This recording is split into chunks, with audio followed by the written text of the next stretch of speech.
Marvin Heemayer seemed like a man who just wanted to be left alone. He moved to the small mountain town of Granby, Colorado, looking for a quiet life. He was a welder, a skilled tradesman who ran his own muffler repair shop. People in town knew him, but they didn't really know him. He was described as a private person, someone who kept to himself and worked hard at his business. He bought a small piece of land and set up his shop, hoping to build a simple but successful life. It was the kind of story you hear all the time in small American towns, the story of an ordinary man trying to make his way. Heemayer wasn't a man with a history of trouble. He was known for being reasonable if a little stubborn.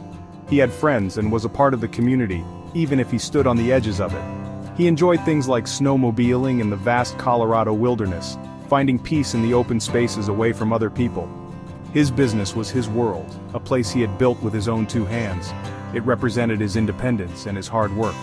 For a time, it seemed that his life in Granby was exactly what he had wanted it to be: peaceful, productive, and under his own control. But small towns can have big problems hiding just beneath the surface. Heemayer's quiet life began to unravel when a concrete plant planned to build next to his property. This wasn't just a minor issue for him. It was a direct threat to his business and his way of life. The new development would cut off the main road to his muffler shop, making it difficult for customers to reach him.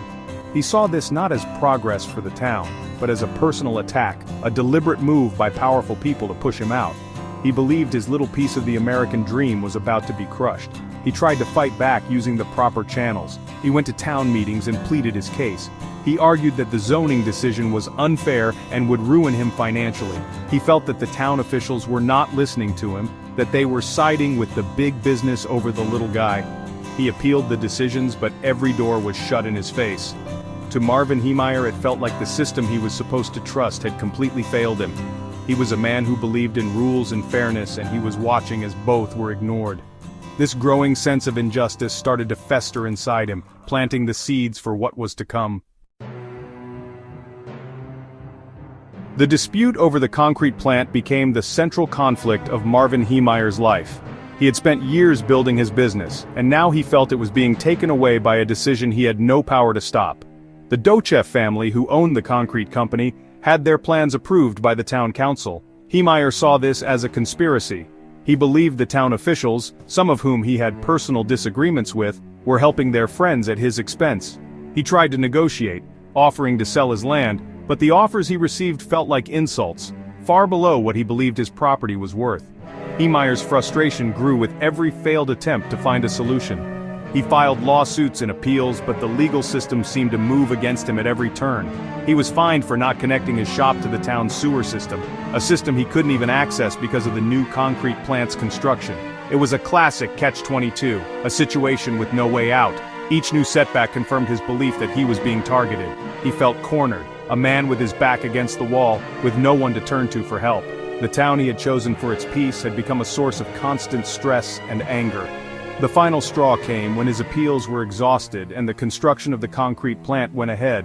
The access to his shop was blocked, just as he had feared. His business, once his pride and joy, was now effectively dead. He sold his property, but the feeling of being wronged did not go away. Heemayer felt that he had been cheated by the town, by the courts, and by his neighbors. He believed he had played by the rules and lost to people who had bent them for their own gain. It was at this point that something inside him shifted.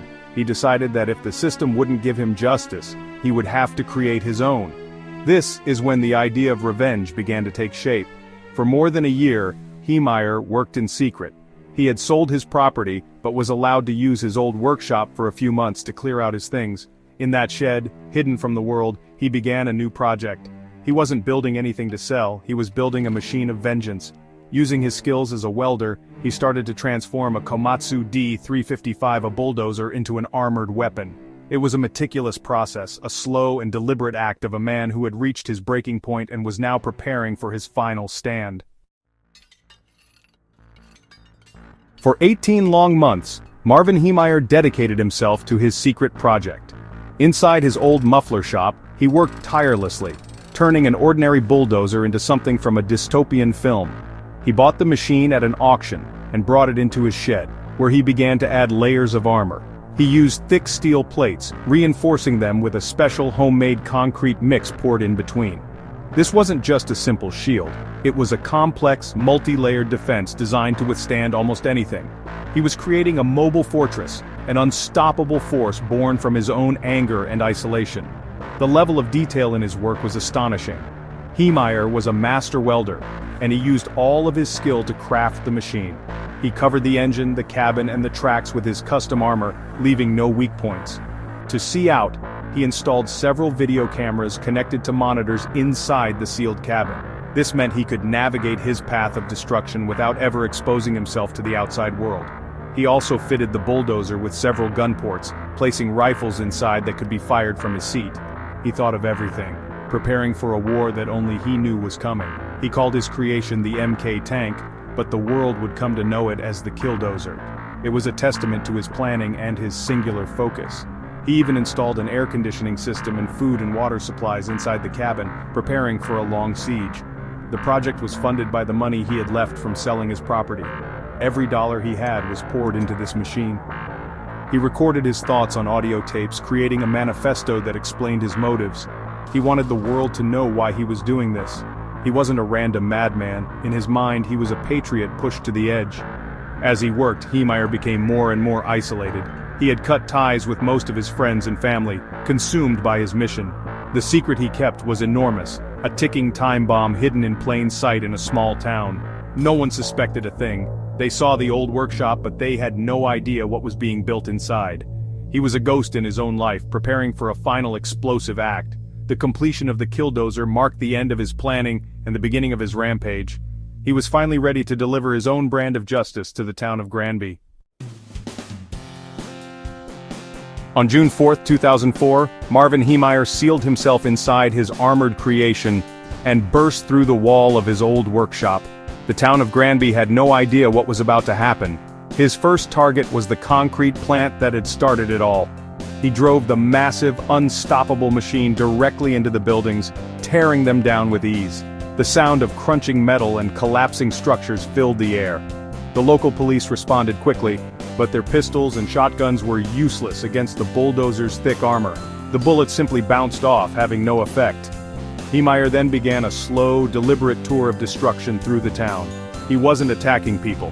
He was attacking the institutions and properties of those he felt had wronged him. He drove to the town hall, the office of the local newspaper that had written articles against him, and the home of a former mayor. Each building was a symbol of the system he believed had failed him. He methodically plowed through them, reducing them to rubble. The police, including a SWAT team, followed the Killdozer, firing hundreds of rounds, but they could do nothing to stop its progress. The rampage lasted for over 2 hours and covered more than 2 miles. Heemayer destroyed a total of 13 buildings, causing millions of dollars in damages. The town was in a state of shock and chaos. It was a surreal scene, a homemade tank destroying a peaceful mountain community, while law enforcement watched, powerless. They tried to use heavy equipment to block its path, but Heemayer's machine was too powerful. It seemed like nothing could stop him. He was a one-man army, carrying out a sentence he had decided upon, all by himself. The end came when the bulldozer became stuck in the basement of a hardware store he was destroying. The radiator had been damaged during the rampage and the engine finally gave out. As law enforcement surrounded the silent machine, they heard a single gunshot from inside the cabin. Marvin Heemayer had taken his own life. It took them hours to cut through the armor to get to him. Inside they found the man who had terrorized the town, along with his audio tapes explaining his reasons. He had made his final statement, leaving behind a legacy of destruction, and a story that continues to fascinate and divide people to this day.